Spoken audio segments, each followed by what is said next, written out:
Gear নেই CR7, বয়সটা 40 বছর কিন্তু স্পিড এখনো ফুল থ্রটল। স্টপেজ টাইমেও যে ফুটবলার স্প্রিন্ট ছাড়ে না সে কি এবার নামছে হলিউডের হাইওয়েতে? গোলের জন্য দৌড়ানো রোনালদো কি এবার দৌড়াবে রেস ট্র্যাকে?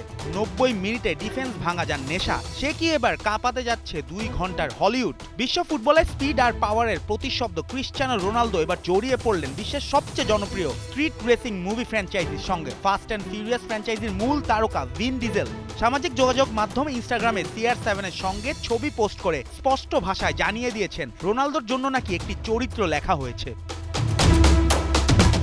2001 সাল থেকে শুরু হওয়া ফাস্ট অ্যান্ড ফিউরিয়াস সিরিজের শেষ অধ্যায় হতে যাচ্ছে ফাস্ট অ্যান্ড ফিউরিয়াস 11, সম্ভাব্য নাম ফাস্ট ফর এভার। 2026 সালে মুক্তির লক্ষ্য নিয়ে এগোনো এই সিনেমায় রোনালদো সম্ভাব্য উপস্থিত হলে তা হবে স্পোর্টস আর অ্যাকশনের এক ঐতিহাসিক সংযোগ। 40 বছর বয়সেও থেমে নেই পর্তুগিজ মহাতারকা। সৌদি আরবের আল নাসরের হয়ে চলতি মৌসুমে 12 ম্যাচে 11 গোল। ফিটনেস আর ফর্ম দুটোই টপ গিয়ারে। ঠিক এই সময়ই তার নাম জড়িয়ে গেল হলিউডে। কিন্তু সামনে যে the greatest show on earth 2026 FIFA বিশ্বকাপ, তাই হয়তো আনুষ্ঠানিক ঘোষণার আগে একটু সময় নিচ্ছেন এই মহাতারকা।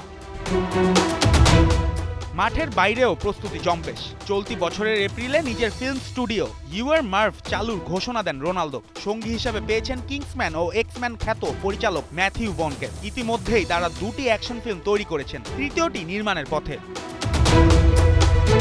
ফুটবল মাঠে যিনি গতির প্রতীক, সিনেমার পর্দাও সেই গতি দেখলে অবাক হবে না তার ভক্তরা। প্রশ্ন একটাই, রোনালদো কি শেষ ফাস্ট অ্যান্ড ফিউরিয়াস রেসে নামবেন? আনুষ্ঠানিক ঘোষণা এখনো আসেনি, তবে নিশ্চিত করে বলা যায় ক্রিশ্চিয়ানো রোনালদো মানেই স্পোর্টস, মানেই অ্যাকশন, মানেই সুপারস্টার। আর যেখানে CR7 সেখানে স্পিড কখনো থেমে থাকে না। জুবায়ের নূর, 71।